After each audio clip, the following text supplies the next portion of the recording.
공간복음에는 가나 혼인잔치에 물이 포도주로 변하는 사건이 없어요. 성전에 가서 노끈으로 채찍을 만드사 채찍질하는 장면이 언제 나오냐면 예수님이 돌아가시기 직전에. 그런데 요한복음은 왜 공간복음에 없는 가나 혼인잔치를 기록하였으며 그와 나란히 성전을 청소하시는, 정결케 하시는 내용이 여기에 소개되어 있을까요? 성경 어디에도 물로 포도주로 변한 사건이 없어요. 근데 요한은 이것을 기록하고 있는 것은 굉장히 중요하다는 얘기예요. 그죠? 더군다나 요한복음 1장은 말씀이 육신이 되어 우리 가운데 거하셨잖아요. 눈에 보이지 않는 하나님이 우리 눈에 보이는 하나님으로 임마누엘 하셨어요. 요한복음 1장에 정말 중요한 게 말씀이 육신이 되어 우리 가운데 거하시며 우리가 그의 영광을 보니 아버지의 독생자의 영광이요. 뭐가 충만하더라? 은혜와 진리가 충만하더라. 굉장히 중요한 말씀이에요. 성경 전체를 이해하는 말씀이기도 하고 요한복음 전체를 이해하는 말씀이기도 하고. 자, 그런 차원에서 가나 혼인잔치의 사건은 무엇을 말씀하십니까? 가나 혼인잔치의 메시지는 또 성전을 청결케 하시는 이 사건은 도대체 어떤 의미를 담고 있는지 요한은 매우 중요하게 이것을 다루고 있다는 것입니다. 자, 그런 차원에서 어떤 의미가 있는지 우리 함께 말씀을 따라서 한번 추적해 가도록 그렇게 하겠습니다. 결론적으로 물이 변하여 포도주가 됐다. 여기서 이 물은 무슨 물이에요? 정결 예식이에요. 정결 예식이 뭐죠? 깨끗게 하는 거잖아요. 하나님의 성도는 늘 하나님 앞에 뭐 해야 돼요? 깨끗해야 돼요. 정결해야 돼요. 이 육신의 정결 의식을 통해서 예수님께서 물이 포도주로 변했다. 무슨 사건일까요? 우리의 깨끗함은 오직 예수의 피밖에 안 된다는 얘기예요. 다시 말해서 오직 예수의 피로만 우리를 깨끗게 할 수 있다는 굉장히 십자가의 상징적 메시지를 담고 있는 것이 물이 변하여 포도주 된 사건이라는 얘기입니다. 단지 물을 포도주로 만들었다, 놀라운 기적을 행하셨다, 예수님이 이제 공생의 사역을 하시면서 일반 사람이 아님을 드러내셨다, 이 정도가 아니에요. 자, 우리가 요한복음을 시작하면서 뭐라고 가르쳐 드렸습니까? 7가지 표적을 보여주셨다 그랬잖아요. 요한복음에는 특별히 7개의 표적을 우리에게 보여주고 있습니다. 그 7개의 표적이 상징하고 있는 바는 뭐냐면 전부 다 예수님의 십자가예요. 십자가. 공간복음 성경을 대하는 태도와 요한복음을 대하는 태도가요 많이 다릅니다. 그러니까 요한복음은 피자마자 와 십자가, 처음부터 십자가로부터 시작해서 십자가로 맞춰지는 성경이 요한복음이라 할 수 있습니다. 또 하나의 사건이 있죠. 후반절에 보면은 성전을 정결케 하세요. 성전을 깨끗게 하세요. 여기는 2가지 메시지가 있어요. 윤리적인 메시지, 그죠? 윤리적인 메시지는 뭐냐면 성전에 장사치를 데려다 놔서는 안 된다. 강도의 구려를 만드는 것이다. 또 하나는 복음적 메시지가 감춰져 있는데 이 복음적 메시지는 도대체 뭔가? 진리 대신 예수께서 오셨다는 사실이에요. 자, 그것을 우리가 함께 말씀을 보겠습니다. 자, 우리 1절, 2절 말씀에 다 같이 한번 읽어보죠. 시작. 사흘째 되던 날 갈릴리 가나에 혼례가 있어 예수의 어머니도 거기 계시고 예수와 그의 제자들도 혼례의 청함을 받았더니 혼인잔치에 예수님께서 기꺼이 응하셔서 잔치에 참여하셨습니다. 율법과 선지자는 요한의 때까지요. 은혜와 진리는 예수 그리스도로 시작이 된 겁니다. 만약에 요한이 혼인잔치에 요한은 참여했겠습니까? 율법 세대예요. 그래서 어떻게 해요? 율법 세대의 요한은 어떤 사람이냐면 이 시대를 마감하는 사람이고 반면에 예수님은 혼례에 참여하시는 분이에요. 왜요? 새로운 시대가 왔어요. 예수 믿고 이제 모두가 천국 가는 문이 활짝 열린 거예요. 예수님 때부터는 잔치예요. 그러나 율법 앞에 있는 사람은 누구예요? 전부 다 죽는 거예요. 그 율법 앞에서는 장례식이고 예수님 앞에서는 뭐예요? 혼인잔치예요. 그래서 율법 앞에 있는 모든 자들은 세례 요한 때까지는 전부 다 뭐예요? 율법과 선지자 때까지라. 누가복음 7장 31절 32절 말씀. 또 이르시되 이 세대의 사람을 무엇으로 비유할까? 무엇과 같은가? 비유하건대 아이들이 장터에 앉아 서로 불러 이르되 우리가 너희를 향하여 피를 불어도 너희가 춤을 추지 않고 우리가 곡하여도 너희가 울지 아니하였다 함과 같도다. 예, 이건 뭐예요? 어린아이들이 장터에서 놀이를 하는데 무슨 놀이예요? 장례놀이를 하고 있는 거예요. 또 잔치놀이를 하고 있는 거예요. 그래서 세례 요한과 그리스도는요, 이 시대가 쫙 나눠지는 겁니다. 예수 그리스도로 말미암아 복음의 시대가 열렸기 때문에 예수 그리스도 이전에, 즉 세례 요한 때까지는 무슨 시대예요? 율법의 시대예요. 율법의 시대의 모든 특징은 뭐냐면 율법 앞에 있는 모든 사람들은 전부 다 사망 선고를 받은 거예요. 그러나 사망 선고를 받은 그들에게 하나님께서 누구를 보내주셨어요? 예수 그리스도를 보내주심으로 말미암아 물로 포도주를 변하게 하신 그 예수께서 흘리신 보혈의 피로 말미암아 모두가 다 생명을 얻게 되는 거예요. 그렇기 때문에 장례식에 참여하는 것이 아니라 어디에 참여해요? 혼례잔치. 그 혼례가 무슨 혼례예요? 신랑 대신 예수와 혼인잔치예요. 마태복음 11장 18절 19절 말씀. 요한이 와서 먹지도 않고 마시지도 아니하며 그들이 말하기를 귀신이 들렸다 하더니 인자는 와서 먹고 마시며 말하기를 보라 먹기를 탐하고 포도주를 즐기는 사람이요 세리와 죄인의 친구로다 하니 지혜는 그 행한 일로 인하여 옳다함을 얻느니라. 완전히 시대가 갈라지죠. 요한의 시대는요 먹지 않아요. 왜요? 장례식에 참여했기 때문에. 네, 장례를 맞이하는 거예요. 그러나 예수는 틀려요. 와서 먹고 마셔요. 세리와 죄인과 함께해요. 마치 혼인집에 초대받은 사람과 똑같은 모습이에요. 그대로 이렇게 표현하죠. 이사야 25장 6절의 말씀. 만군의 여호와께서 이 산에서 만민을 위하여 기름진 것과 오래 저장되었던 포도주로 연회를 베푸리니 곧 골수가 가득한 기름진 것과 오래 저장하였던 맑은 포도주로 하실 것이며, 네, 큰 잔치가 벌어질 것을 이사야 선지자를 통해서 하나님께서 예언해 주셨어요. 메뉴가 뭐예요? 골수가 가득한 기름진 것, 오래 저장되었던 포도주. 극상품 음식, 극상품 포도주가 나온다는 얘기입니다. 자, 이사야 55장 1절 연이어서 함께 보겠습니다. 자, 메시아가 오시는 날 어떤 일이 벌어지느냐? 바로 이렇게 된다는 얘기예요. 이사야 55장 1절의 말씀. 1035페이지입니다. 오호라 너희의 모든 목마른 자들아 물로 나오라. 돈 없는 자도 오라. 너희는 와서 먹되 돈 없이 값없이 와서 포도주와 젖을 사라. 예수 그리스도가 오시는, 메시아가 오시는 그때 바로 이런 일이 벌어지는 거예요. 메시아는 무슨 역할을 해요? 하나님과 우리 사이에 막혔던 담을 허시고 우리가 죄인이 하나님의 아들로 입양되는 놀라운 잔치를 베풀어 주시는 분이 누구시냐면 예수 그리스도예요. 그래서 메시아가 오시는 날 어떤 일이 벌어져요? 금식하며 울며 마치 장례식에 참여한 자와 같은 그러한 삶이 아니라 어떻게 해요? 혼인집에 참여한 자와 같은 삶이 되는 거예요. 메시아가 오면 이렇게 된다는 얘기예요. 이걸 지금 가르쳐주고 있는 것입니다. 마태복음 22장 2절의 말씀도 한번 찾아보겠습니다. 네, 마태복음 22장 2절. 천국은 마치 자기 아들을 위하여 혼인잔치를 베푼 어떤 임금과 같으니. 예. 메시아가 도래한 그 시대는 어떤 시대와 똑같다고요? 혼인잔치와 똑같다는 얘기예요. 이 혼인잔치의 잔치물은 뭐냐면 하나님께서 미리 예비하신 어린 양이에요. 어린 양 예수를 통해서 마련하신 잔치집이 이와 같을 것이다. 자, 다시 요한복음 우리 2장 3절 4절 말씀으로 돌아가겠습니다. 자, 그래서 예수님께서 혼인잔치에 참여하셨어요. 자, 혼인잔치에 참여하셨더니 놀라운 일이 벌어졌습니다. 3절 말씀에 보니까 포도주가 떨어졌어요. 포도주가 떨어지자 예수님의 어머니가 예수님에게 저들에게 포도주가 없다 이렇게 말씀해 주시죠. 그러자 예수님께서 어머니에게 말씀하세요. 어머니, 나와 무슨 상관이 있습니까? 내 때가 아직 이르지 아니하였습니다. 여기서 말하는 내 때란 십자가를 말씀하시죠. 요한은 여러 번 때를 굉장히 중요하게 표현하고 있습니다. 그 때를 한번 찾아볼 텐데 오늘 2장 4절 말씀에도 예수님께서 내 때가 이르지 아니하였습니다 라고 말씀하시면서 때를 굉장히 중요하게 말씀하시고 계십니다. 12장 27절 보겠습니다. 지금 내 마음이 괴로우니 무슨 말을 하리요? 아버지여 나를 구원하여 이 때를 면하게 하여 주옵소서. 그러나 내가 이 일을 위하여 이 때에 왔나이다. 13장 1절 보겠습니다. 예수님이 제자들의 발을 씻겨주시는 마가의 다락방에서의 성만찬 직전에 말씀하신 겁니다.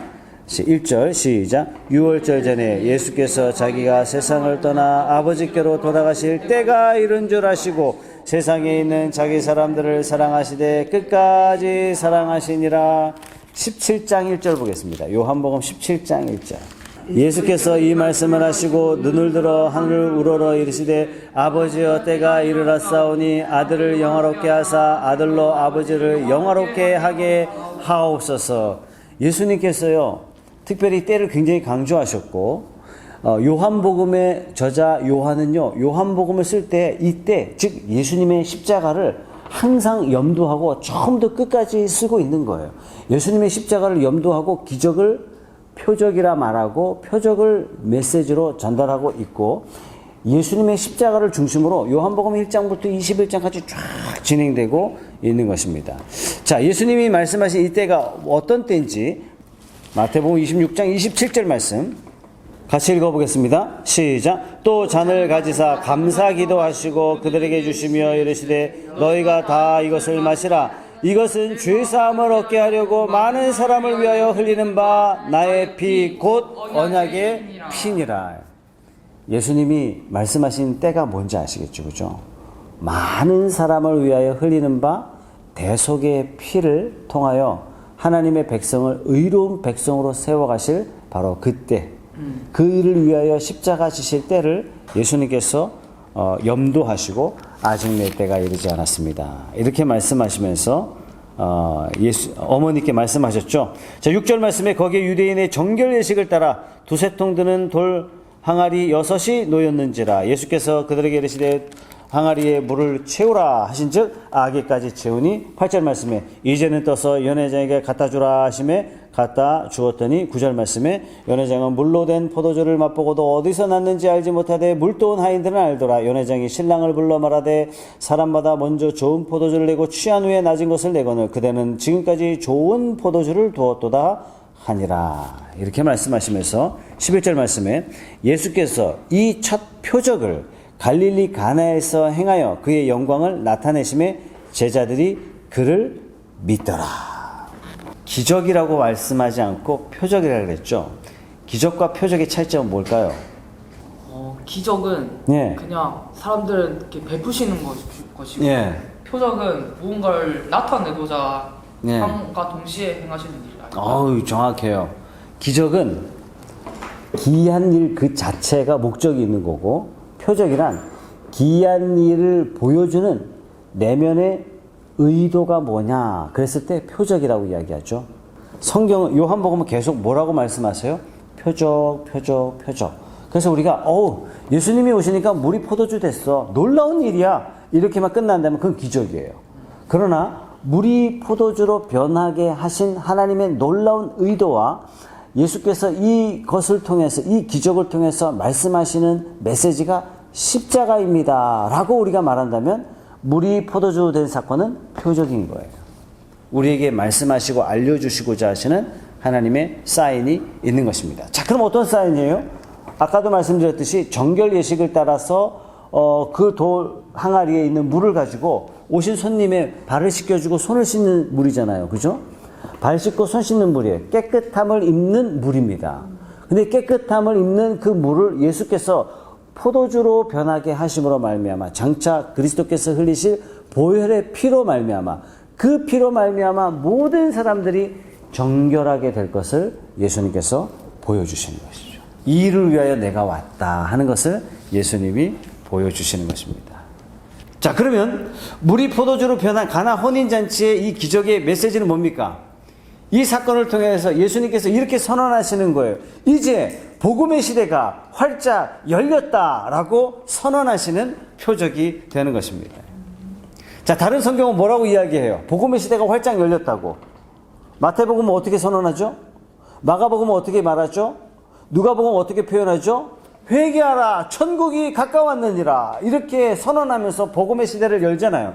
그러나 요한복음은 어떻게 복음의 시대를 열냐면 물이 포도주로 변화되는 놀라운 이 표적을 통해서 드디어 복음의 시대가 열렸습니다, 이렇게 하는 거예요. 마태, 마가, 누가는 어떻게 해요? 말로 선언했고 요한복음은 어떻게 해요? 표적을 통해서 복음의 시대가 활짝 열렸음을 우리에게 보여주고 있는 겁니다.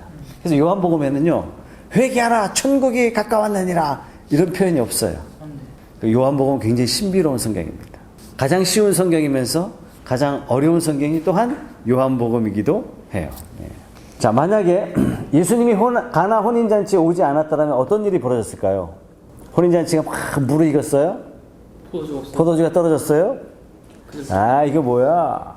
흥이 깨지고 잔치 분위기가 망쳐지고 맞아요. 마찬가지예요. 메시아가 이 땅에 오지 않았다면 세상은 그와 똑같은 겁니다. 그것을 우리에게 보여주고 있는 거죠. 자, 예수님께서는 포도주를 공급하시되 첫 번째, 최상급 포도주를 공급하셨습니다. 지금까지 성전에서 무수한 피가 흘려졌잖아요. 그 흘려진 어린 양의 피와 전혀 다른 하늘의 피가 쏟아질 것을 보여주고 계신 겁니다. 최상급 포도주가 공급됨으로 예수님께서 우리에게 또한 뭘 가르쳐 주시냐면 이제는 은혜와 진리의 시대가 활짝 열렸다라는 것을 우리에게 가르쳐 주고 있습니다. 또 혼인집의 주인공은 누구예요? 신랑과 신부잖아요. 신랑과 신부가 혼인집의 주인인 것처럼 이제 예수 그리스도와 교회가 이 마지막 시대의 하늘나라의 주인공으로 세워질 것을 예수님께서 보여주고 있는 겁니다. 자, 성경의 첫 번째 책이 뭐냐면 창세기예요. 창세기 2장에 보면 혼인한 두 사람이 나오죠. 아담과 하와. 아담과 하와 죄가 들어와서 부부관계가 사실상 깨지죠. 사실상 깨져요. 성경의 마지막 책이 또 무슨 책이에요? 요한계시록이에요. 요한계시록에 보면 이런 말씀이 있어요. 제가 읽어드릴게요. 우리가 즐거워하고 크게 기뻐하며 그에게 영광을 돌리세 어린 양의 혼인 기약이 이르렀고 그의 아내가 자신을 준비하였으므로 창세기가 혼인으로 시작하고 요한계시록이 혼인으로 맞춰지고 있습니다. 예수 그리스도께서 혼인 잔치집에 참여하셨어요. 죄로 말미암아 깨졌던 것을 예수 그리스도가 오심으로 말미암아 복음의 시대를 도래하셨고 요한계시록 즉 예수님이 다시 오실 때 하나님의 복음이 완성되는 것을 혼인 잔치집을 비유로 해서 보여주고 있는 겁니다. 창세기는요 혼인 이야기를 통해서 하나님 나라가 세워졌다는 것을 보여줘요. 가나 혼인 잔치는 그리스도께서 하나님의 나라를 회복하러 오셨다는 것을 보여주세요. 그러면 계시록에서의 혼인 잔치는 하나님의 나라가 완성되었다. 이것을 보여주고 있는 겁니다. 그래서 복음은 잔치집하고 똑같아요. 복음이란 신랑 되신 예수 그리스도를 모신 신부된 교회와 신랑 되신 예수가 하나 됨. 그래서 신랑과 신부가 만나는데 어떻게 해야 돼요? 기뻐해야 돼요. 즐거워해야 돼요. 그래서 이 교회는요 기쁨과 즐거움이 반드시 나타나야 되고 세상 사람들, 안 믿는 사람들이 교회를 볼 때 어떤 감정을 느끼냐면 마치 혼인집에 참여한 것과 같은 그런 느낌을 받아야 되는 것이 교회의 참된 모습이란 얘기예요. 기쁨으로 참여합시다. 즐거움으로 참여합시다. 감사하며 참여합시다. 예, 경배하며 참여하는 거예요. 그래서 교회 분위기는 달라야 돼요. 예. 그런 마음으로 우리가 혼인집에 사람들을 초청하는 듯이 예수 안 믿는 사람들을 마치 신랑 되신 예수님을 만날 수 있는 그 자리로 우리가 초대해야 되는 겁니다. 우리가 더 기쁨으로 주님 앞에 나오기를 주님의 이름으로 축복합니다. 네. 13절부터 22절까지 말씀. 예수님께서 성전에 가셔서 성전을 깨끗게 하시는 사건이 요한복음만 유독 맨 앞에 나와요. 예수님이 공생의 3년이라는 말을 어떻게 표현하냐면 6월절 3번을 지냈기 때문에 6월절 3번. 6월절에는 반드시 성전에 올라가시거든요. 자, 그래서 많은 성경학자는 아마도 여러 번 성전을 정결케 하셨을 것이다. 자, 이 성전은 어떤 성전이에요? 대제사장 안나스와 가야바. 어떤 사람이죠? 이방인이에요. 아론 계열만 대제사장이 될 수 있는데 이 헤롯 대왕이 대제사장 직분을 이방인에게 팔아버렸어요. 그래서 이방인이 와가지고 여기서 대제사장 노릇을 하죠. 대제사장 노릇을 하는데 유대인들은 종교성이 강해서 어떻게 와요? 인정. 온 마음을 다해서 온단 말이죠. 그러니까 바가지를 씌워도 다 받아줘요. 얼마든지 바가지를 씌워도 성전 돈으로 바꿔라, 성전에서 키우는 양으로 바꿔라, 그럼 다 바꿔요. 얼마든지 폭리를 취할 수 있단 말이죠. 또 성전 뜰에는 누구도 들어올 수 있어요? 이방인도 들어올 수 있어요. 그래서 자기의 종들, 이방인들을 어마어마한 프리미엄을 받고 거기서 장사할 수 있도록 비둘기 파는 사람, 양 파는 사람, 소 바꾸는 사람, 염소 바꾸는 사람, 그 다음에 성전에 헌금을 낼 때 어떤 헌금? 야, 이집트 돈은 하나님 받으시겠어? 아프리카 돈 하나님 받으시겠어? 예루살렘 돈만 하나님 받으셔. 예루살렘 돈도 어떤 돈도요? 큰 돈, 그죠? 우리 헌금할 때만 다리미를 막 밀어가지고 내잖아요, 그죠? 야, 이런 돈 내야지 하나님 받으시지. 이 꾸깃꾸깃한 거 하나님 받으시겠어? 이러면 말이 돼야 안 돼요. 말이 된단 말이에요. 이때 당시에 말이 되는 거예요. 그러니까 어떻게 울며 겨자 먹기 식으로 이 만 원짜리는 깨끗한 돈이기 때문에 하나님 받으실 돈이기 때문에 5만 원에 가져가세요. 이렇게 되는 거예요. 그 예수님께서 뭐라고 말씀하셨어요? 내 아버지 집을 뭐로 만들었다? 장사한 집. 강도의 구별로 만들었다. 이렇게 말씀하시는 거예요. 그래서 예수님께서 아마도 성전에 올라가실 때마다 노끈으로 채찍을 만드사 반드시 정결케 하시는 일들이 가실 때마다 있었을 것이다. 그런데 오늘 말씀에 가나 혼인잔치 다음에 바로 성전을 정결케 하시는 사건을 그대로 연달아 만들어 놓으셨단 말이죠. 왜 그러셨을까요? 어떻게 성전 청소하신 것을 십자가 예표라고 할 수 있을까요? 그 예수님이 말씀하셨잖아요. 너희가 이 성전을 헐라 내가 사흘 만에 다시 일으키리라. 뭐 인혁이 모르는 게 없어요. 성전을 하나님께서 왜 만들라 하셨을까요? 언제 성전을 만들라 하셨죠? 모세 때. 뭐 출애굽할 때 성전을 만드셨죠. 자, 요한복음 4장 말씀 한번 보겠습니다. 요한복음 4장 20절 말씀. 자, 가나 혼인잔치를 통해서 요한은 이렇게 선언하는 거예요. 예수님이 오심으로 말미암아 복음의 시대가 활짝 열렸다라고 가나 혼인잔치를 통해서 메시지를 그렇게 전달하고 있고, 자, 성전 사건을 통해서 요한복음 4장 20절 시작. 우리 조상들은 이 산에서 예배하였는데 당신들은 말은 예배할 곳이 예루살렘에 있다 하더이다. 자, 이 말씀을 통해서 이건 뭐냐면 사마리아 여인이 예수께 물어봐요. 예수께 물어봐요. 우리는 이렇게 사마리아에서 이쪽에서 이렇게 예배하는데 당신들은 예루살렘에서 예배하는 곳이 있다고 하던데요. 이렇게 말하자 예수님께서 이렇게 말씀하세요. 예수께서 이르시되 21절 말씀에 여자여 내 말을 믿으라. 이 산에서도 말고 예루살렘에서도 말고 너희가 아버지께 예배할 때가 이르니라. 지금까지는 어디서 예배했어요? 예루살렘 성전에서 예배했잖아요. 그런데 예수님이 이 산에서도 말고 저 산에서도 말고 예루살렘에서도 말고 예배할 때가 이르리라. 이렇게 말씀하셨어요. 자, 여자는 장소가 여기입니까? 물어봤더니 예수님이 어떻게 대답하셨냐면 이 장소다 말씀하시지 않고 예배할 때가 온다. 이렇게 말씀하셨어요. 이 성전을 통해서도 예수님이 또한 뭐라고 말씀하시냐면 복음의 시대가 활짝 열렸다라고 예수님이 선언하고 계신 것입니다. 8장 41절 보겠습니다. 너희는 너희 아비가 행한 일들을 하는도다. 대답하되 우리가 음란한 데서 나지 아니하였고 아버지는 한 분뿐이시니 곧 하나님이시로다. 44절 읽겠습니다. 시작. 너희는 너희 아비 마귀에게서 났으니 너희 아비의 욕심대로 너희도 행하고자 하느니라. 그는 처음부터 살인한 자요 진리가 그 속에 없으므로 진리에서 서지 못하고 거짓을 말할 때마다 제 것으로 말하나니 이는 그가 거짓말쟁이요 거짓의 아비가 되었음이라. 자, 이들이 마귀에게, 즉 종교 지도자들 바리새인 사교도개인들이 어떤 사람이에요? 마귀의 지배를 당하던 그런 사람들이에요. 성전을 어떻게 사용해요? 장사치로 강도의 구렬로 만들었어요. 그래서 예수님께서 성전을 정화하셨습니다. 정화하신 목적은 뭐냐면 성전 예배를 권장하기 위한 것이 아니라 성전 정화를 통해서 예수님께서 우리에게 꼭 알려주고 싶은 메시지가 있는데 그게 뭐냐면 출애굽기 25장으로 한번 또 넘어가 보겠습니다. 자, 8절 9절 같이 읽어볼까요? 시작. 내가 그들 중에 거할 성소를 그들이 나를 위하여 짓되 물은 내가 네게 보이는 모양대로 장막을 짓고 기구들도 그 모양을 따라 지을지니라. 자, 하나님이 뭐가 부족해가지고 있을 때가 마땅치 않아서 성소를 지어라 이렇게 말씀하신 것이 아니죠.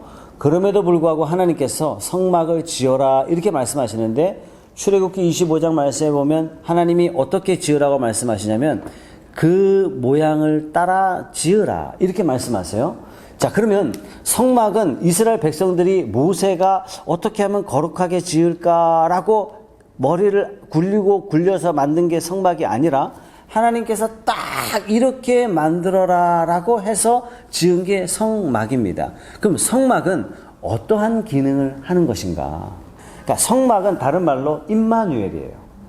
오늘날 성막이 오셔서 임마누엘 하신 것이 바로 예수 그리스도 아니십니까? 요한복음 1장 14절 말씀 뭐라고 얘기해요? 말씀이 육신이 되어 우리 가운데 거하심에 은혜와 진리가 충만하더라 이렇게 말씀하시잖아요. 즉 성막이란 뭐냐면 1500년 동안 이스라엘 백성들에게 하나님의 임재의 상징이야. 이것을 바라보면 하나님이 계신 곳이야. 이곳에 나아가면 하나님을 만나는 거야. 이렇게 가르쳐 주셨던 것이 뭐냐면 성막이에요. 근데 이 성막의 주인 되신 예수 그리스도께서 이 땅에 오심으로 말미암아 모든 이스라엘 백성들이 예수로 말미암아 하나님을 만나고 예수로 말미암아 하나님과 함께 하심에 임마누엘을 경험하게 되는 것입니다. 성전이 실체가 되신 거예요. 성전이 진짜로 오신 거예요. 자, 이런 의미에서 성전을 정결케 하셨다, 성전을 정화하셨다. 이 사건은 뭐냐면 이제 성전의 시대는 마감되었다. 예수가 왔다. 성전의 실체이신 예수가 왔다. 이거예요. 자, 인혁이가 학교에 입학을 해요. 학교에 구내식당 있겠죠. 구내식당 갈 때 어떻게 해요? 1,000원 내고 밥 먹어요? 그거 표 뽑아서 표 뽑죠, 그죠? 네. 표는 얼마 주고 사요? 한 400, 500엔? 밥값이지, 밥값. 네. 그럼 밥값 바로 내면 되잖아요. 450엔. 네. 450엔. 450엔. 그럼 종이값이 450원이에요? 아니에요. 밥값이 450원이에요. 어떤 바보가 나는 식권을 450원 주고 샀으니까 이거 버릴 수 없어. 이거 얼마짜리야? 450엔짜리야. 이런 사람 있습니까? 아니에요. 이 식권은 표예요. 무슨 표예요? 밥표예요. 그러니까 실체인 밥을 받으면 이 식권은 어떻게 해야 돼요? 버려야 되는 거예요. 성전이 뭐냐면 예수 그리스도의 모형이라는 얘기예요. 끊임없이 예수께서 성전에 가셔서 채찍을 드시고 성전을 정결케 하신 그 사인 중에 첫 번째 사인은 뭐냐면 이제 성전의 시대는 끝났고 예수 그리스도 복음의 시대가 시작되었다라는 상징적인 사인이 바로 성전을 정결케 하신 메시지 속에 들어있는 것입니다. 자, 히브리서 10장 9절의 말씀 한번 보겠습니다. 예수님께서 왜 오셨냐면 이렇게 말씀하세요. 그 후에 말씀하시기를 보시옵소서 내가 아버지 만나있다 하셨으니 그 첫 것을 폐하심은 둘째 것을 세우려 하심이라. 예수님이 왜 오셨냐면 그 첫 번째 것을 폐하시고 두 번째 것을 세우시기 위해서 예수님께서 오셨다는 얘기예요. 자, 히브리서 9장 9절 10절도 보겠습니다. 그 전장에 이 장막은 현재까지의 비유니 이에 따라 드리는 예물과 제사를 섬기는 자들을 그 양심상 온전하게 할 수 없나니 이런 것은 먹고 마시는 것과 여러 가지 씻는 것과 함께 육체의 예법일 뿐이며 개혁할 때까지 맡겨둔 것이니라. 네, 이 장막이 뭐라고요? 비유라는 얘기예요. 이 장막은 양심상 온전하게 할 수 없다는 얘기예요. 10절 말씀에 이것은 먹고 마시는 것, 여러 가지 씻는 것, 육체의 예법일 뿐이다. 언제까지 존재해요? 개혁되기 전까지 존재해요. 그럼 개혁은 뭐예요? 십자가예요, 십자가. 예수 그리스도 오기 전까지 이것이 필요했지만 실체이신 예수 그리스도가 오자 다 시대가 개혁된 거예요. 이제 불필요한 거예요. 그러나 지금도 유대인들은 성전을 세우려고 노력하고 있는 것이죠. 실체이신 예수 그리스도를 믿지 못하고 있는 겁니다. 자, 다시 우리 요한복음 2장으로 돌아가겠습니다. 요한복음 2장. 자, 2장 15절 말씀. 노끈으로 채찍을 만드사 양이나 소를 다 성전에서 내쫓으시고 돈 바꾸는 사람들의 돈을 쏟으시며 상을 엎으셨습니다. 과거의 그 예법을 하나님께서 기뻐하지 않으신다는 얘기예요. 단지 야, 너희들이 어떻게 성전에서 이런 악행을 행할 수가 있어? 그러면 안 돼. 이러한 윤리 도덕적인 차원에서 엎으심이 아니라 이제는 성전의 시대가 마감되었고 복음의 시대가 활짝 열렸다 하는 그런 메시지에서 그렇게 보여주고 있는 겁니다. 자, 가나 혼인잔치를 통해서 뭐요? 하나님의 나라가 임했다라는 것을 가르쳐주고 있고, 성전을 폐하시는, 성전을 정화하시는 사건을 통해서 첫 것은 폐하시고 둘째 것을 세우러 왔다라는 사인을 예수님께서 보여주시는 겁니다.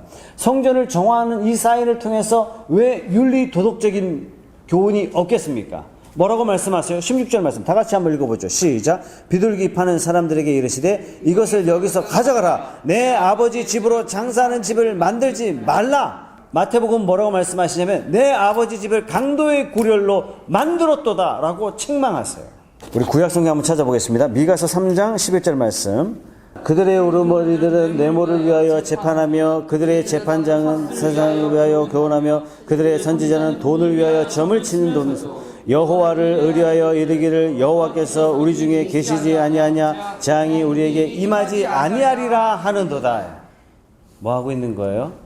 당시 성전을 맡았던 지도자들이 우상에 가증한 것들을 겸하여 섬기고 물질신 만몬신을 겸하여 섬기면서 이렇게 있었던 거예요. 이미 강도의 구렬이 예수님 당시에 있었던 것이 아니라 오래전부터 강도의 구렬로 변화되었던 거죠. 그래서 예수님께서 노끈으로 채찍을 만드사 양이나 소를 다 성전에서 내쫓으시고 상을 엎으시는 전혀 다른 예수님을 만나요. 어떤 예수님? 가나 혼인잔치에는 약간 뭐라 그럴까요?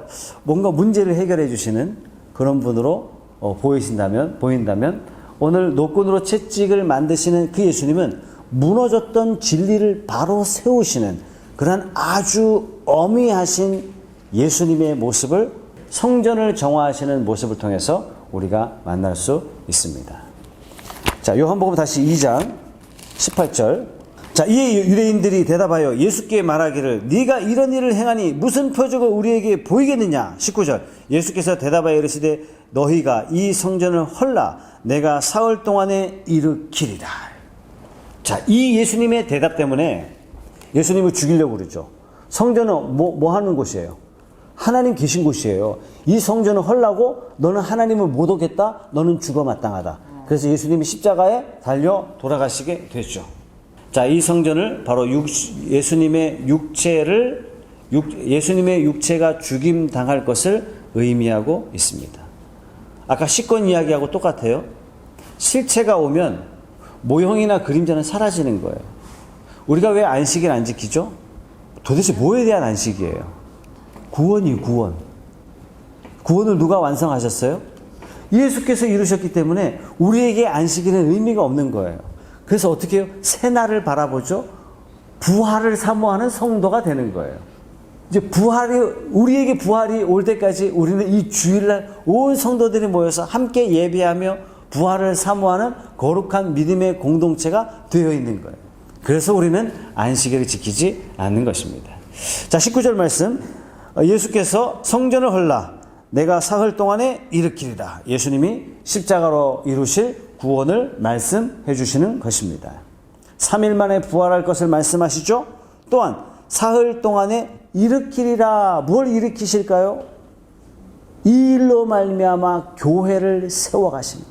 자, 예수님께서는 율법을 폐하러만 오신 것이 아니라 또한 세우러 오셨다는 사실을 우리가 기억해야 되겠습니다. 자, 21절 22절 말씀 다 같이 한번 읽어보겠습니다. 시작. 그러나 예수는 성전된 자기 육체를 가리켜 말씀하신 것이라.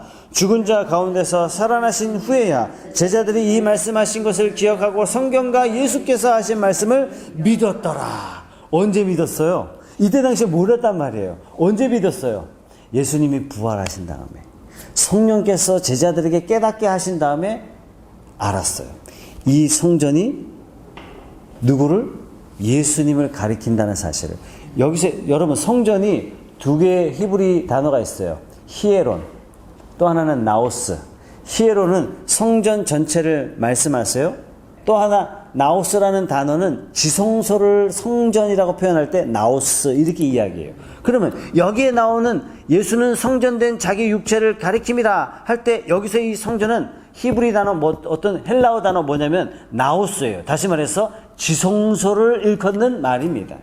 고린도전서 3장 16절 말씀에 이런 말씀이 있죠. 너희는 너희가 하나님의 성전인 것과 하나님의 성령이 너희 안에 거하시는 줄 알지 못하느냐. 여기서 나오는 성전도 너희가 하나님의 성전인 것과 할 때 이 성전도 뭐냐면 지성소예요. 우리 안에 누가 계세요? 하나님이 계신 것이에요. 그렇기 때문에 이것을 뭐라고 얘기해요? 지성소예요. 지성소.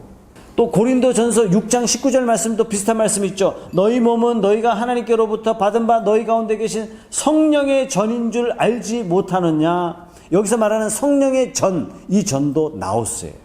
뭐예요? 지성소예요. 지성소. 저와 여러분들이 하나님의 거룩한 지성소인 줄 믿습니다. 특별한 존재. 요한복음 5장에 보면 이런 표적이 나오죠. 38년 된 병자가 예수님께서 고쳐주시자, 요한복음 5장에 굉장히 중요한 표적을 또 하나 예수님께서 보여주시는데, 38년 된 병자를 예수님께서 고쳐주시고 성전에서 다시 만납니다. 그 후에 예수께서 성전에서 그 사람을 만나 이르시되, 보라, 내가 나았으니 더 심한 것이 생기지 않게 다시는 죄를 범하지 말라. 아니, 그러면 죄를 범하면 더러워집니까? 다시는 죄를 범하지 말라. 이 말씀은 뭐냐면 성전을 더럽히지 말란 뜻이에요. 자, 38년 된 병자를 예수님이 고쳐주셨다는 말은 또한 뭐냐면 주님께서 38년 동안 병에 사로잡혀 있었던 그 사람의 성전을 정화하셨다는 뜻이에요. 단지 병을 고쳐주셨다는 그 의미가 아니라 그 심령의 성전을 고쳐주셨다는 얘기예요. 요한복음 8장에 보면 어떤 사건이 나오죠? 가늠하다가 현장에 붙잡혀 온 여인에게도 예수님이 똑같은 말씀을 하세요. 다시는 죄를 범하지 말라. 예수님께서 가늠하다 현장에 붙잡혀 온 여인에게 어떻게 하셨냐면 여인의 성전도 정결하게 예수님께서 고쳐주신 거예요. 그래서 고린도전서 3장 17절 말씀에 이렇게 말씀하시죠. 누구든지 하나님의 성전을 더럽히면 하나님이 그 사람을 멸하시리라. 하나님의 성전은 거룩하니 너희도 그러하니라. 자, 잊지 마십시오. 저와 여러분이 하나님의 성전이에요. 최석찬 목사는 하나님의 지성소입니다. 병을 고쳐주셨다는 얘기는 지성소를 정결케 하셨다는 얘기입니다. 우리가 죄를 지면 지성소의 타격을 받습니다. 하나님의 지성소를 더럽히면 어떻게 하신다고요? 하나님이 그 사람을 멸하시리라. 자, 질문을 해 주십시오. 그 바리새인들은 왜 대적했을까요? 성전의 참된 의미를 깨닫지 못했던 거예요. 어린 왕자 책 읽어봤어요? 네네. 거기에 뭐라고 이야기하죠?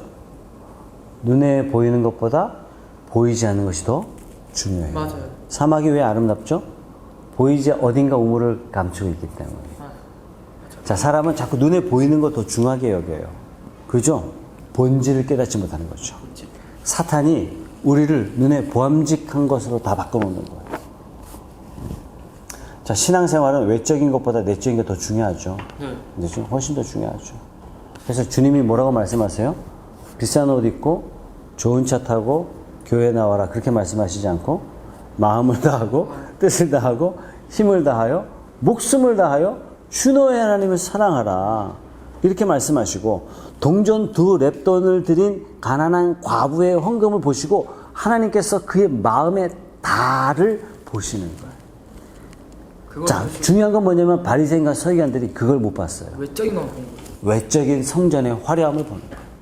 그 성전은 어떤 성전이죠? 헤롯 왕이 지은 성전이에요. 왜요? 정치적으로 이용해 먹으려고 황금으로 도배를 해놨어요. 거기서 바리새인과 사두개인 서기관들이 어떻게 해요? 식민지 통치하에서도 정치적 특권을 다 누리는 거예요.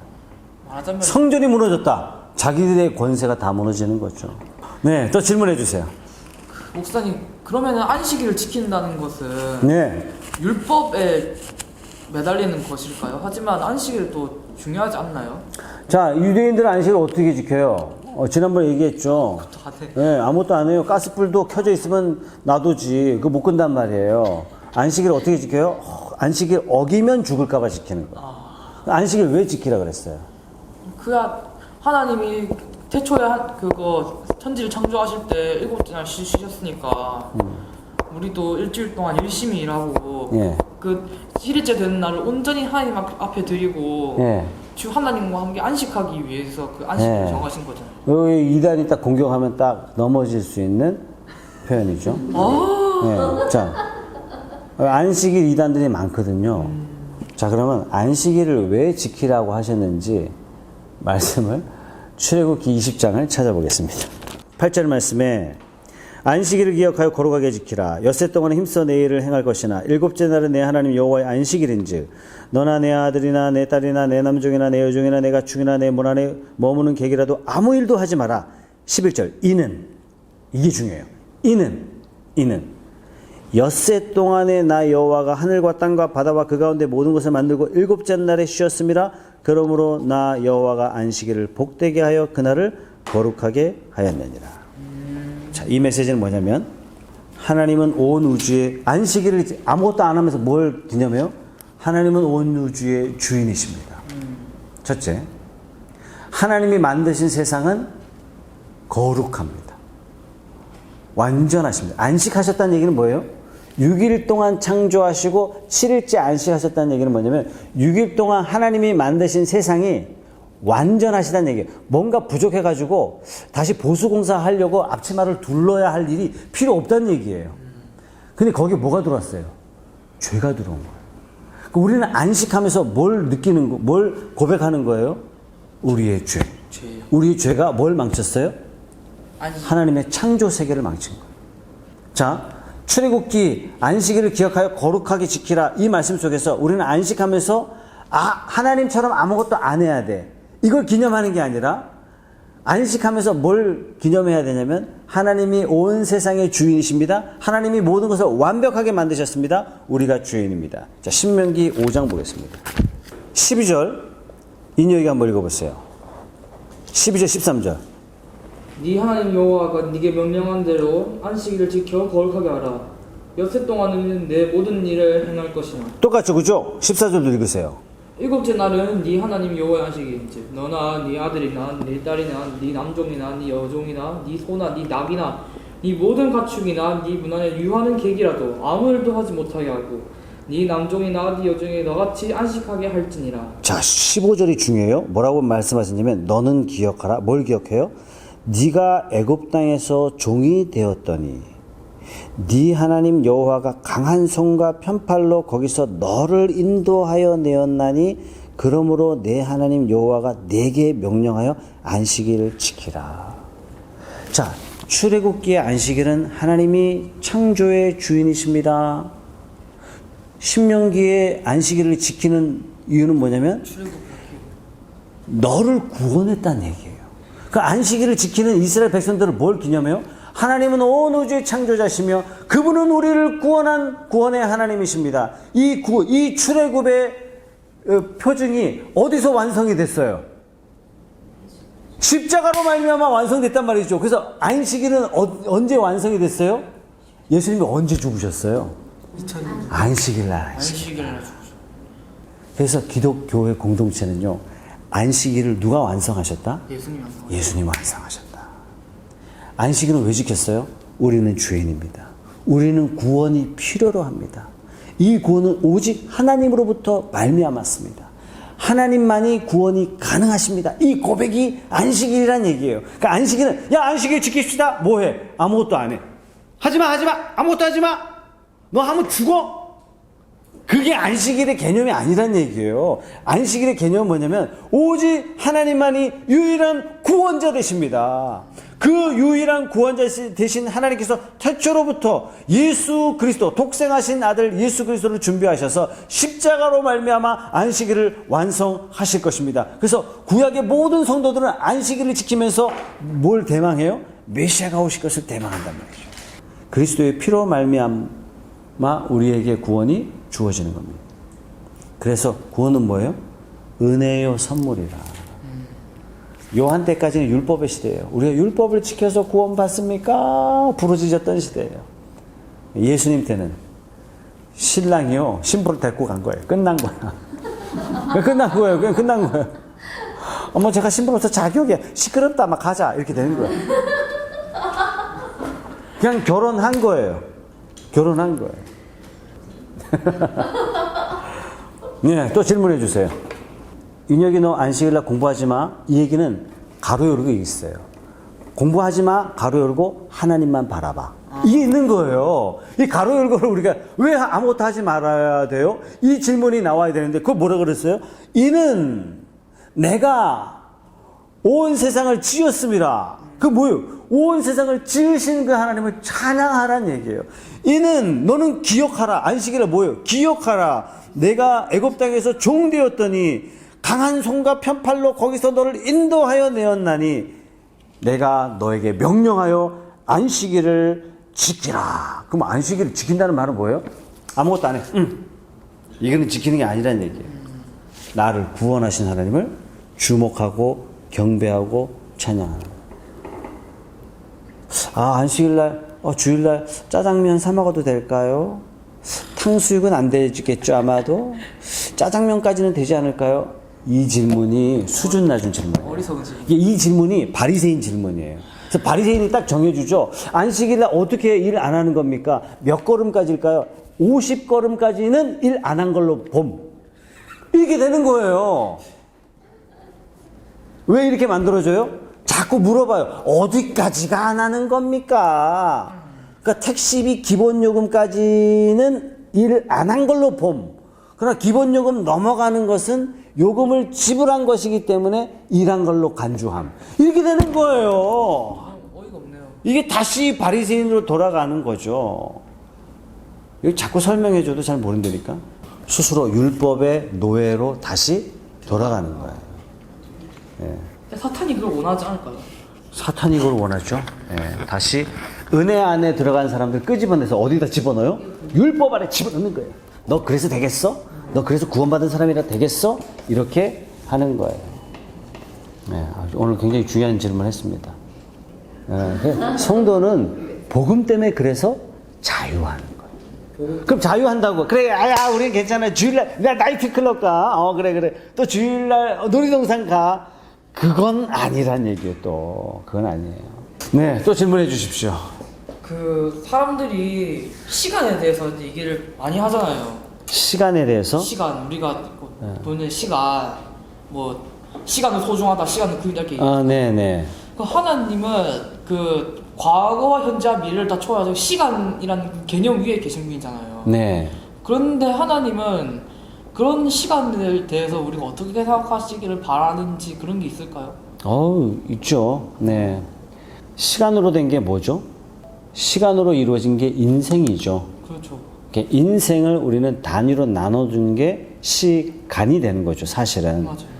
그래서 우리가 시간을 소중하게 여긴다는 말은 실제적으로는 분초를 소중하게 여긴다기보다도 시간을 소중하게 여긴다는 것은 인생을 소중하게 여긴다는 것이고, 그럼 인생을 가치 있느냐 무가치하냐, 이것은 인생의 가치 무가치는 무엇으로 판명되냐면 하나님의 기준과 말씀으로 선자는 소중하고 가치 있는 인생이 되는 것이고, 하나님의 말씀을 떠난 삶은 무가치하고 덜 소중한 인생이 되는 것이죠. 자, 그러면 무가치하고 덜 소중한 인생은 시간을 소중하게 여기지 않아요. 시간을 허비했다. 자, 에베소서에서 바울은 뭐라고 얘기해요? 세월을 아끼라, 때가 악하니라. 악한 세상에 노출되어 사는 인생을, 그 인생에 대해서 말씀하죠. 세월을 아끼라. 세월을 아끼라가 뭐예요? 시간을 아끼라. 자, 좀 더 우리가 시간을 아껴서 씁시다. 네, 또 질문해 주세요. 그 잠을 자는 게 있잖아요. 네, 잠자는 거. 하나님이 사랑하시는 자에게 잠을 주신다고 하잖아요. 하지만 잠을 많이 잔다는 건 다시 다르게 말하면 게으르다는 말도 될 수 있잖아요. 사랑하는 자에게 잠을 주신다는 것은 반대로 근심과 걱정에 사로잡힌 잠을 못 자요. 근심과 걱정에 사로잡힌 자는 잠을 이룰 수가 없어요. 그러나 근심과 걱정 앞에 하나님께서 그를 사랑하시는 거예요. 그래서 나는 불안과 염려가 내 앞에 있지만 하나님의 사랑에 의해서 부은 바 되었는데, 내 눈앞에 근심과 걱정거리가 있는데도 불구하고 하나님이 주신 평강 때문에 내가 잠을 자는 거야. 하나님을 신뢰하는 마음, 하나님을 의지하는 마음이 이 마음에 하나님 부어주신 거예요. 하나님 앞에 사랑받은 자라죠. 다 걱정하고 있는데 기독교인은 다 담대한 거야. 밑도 끝도 없는 뭐 그런 막연한 희망이 아니라 하나님이 나를 사랑하시고 지키시고 계신다는 마음이 있죠. 다니엘과 세 친구가 풀무불에서도 담대하게 기쁨과 즐거움으로 그 안에 들어갈 수 있었던 것과 똑같은 거예요. 사랑하는 자에게 잠을 주신다는 말씀이. 근심과 걱정을 털어가시기 때문에. 게을러서 잠이 많다. 이거는 하나님 앞에 혼날 일이죠. 잠언에서도 그렇게 이야기하죠. 그래서 우리 게으르면 안 돼요. 다 성도기 때문에, 하나님 앞에 부름받은 성도기 때문에 믿지 않는 사람보다 더 부지런해야 돼. 더 부지런해야 돼. 그래서 어떻게 해요? 자, 이 시간 한번 통성으로 한번 기도합시다. 우리 기도하실 때 하나님이 복음을 선포하시고 선언하시고 가나 혼인잔치를 통해서 선언하시고 성전을 정결케 하신 이 사건을 통해서 주님이 우리에게 이렇게 또한 말씀하세요. 너도 성전이다. 이 성전을 더럽히면 하나님이 그 사람을 멸하시리라. 이렇게 말씀하셨는데, 하나님, 내가 이제 성전된 내 삶을 하나님 앞에 온전히 드리는 삶이 되겠습니다. 교회의 머리 되신 예수 그리스도, 이 프로스 교회를 하나님이 기뻐하시는 교회로 섬기며 사랑하겠습니다. 하나님이 기뻐하실 성전들을 부르시는 믿지 않는 수많은 영혼들을 위하여 준비된 하나님의 성전들을 준비하는 하나님의 거룩한 나팔이 되겠습니다. 우리 다 같이 한번 통성으로 기도하며 제가 마무리 기도하겠습니다.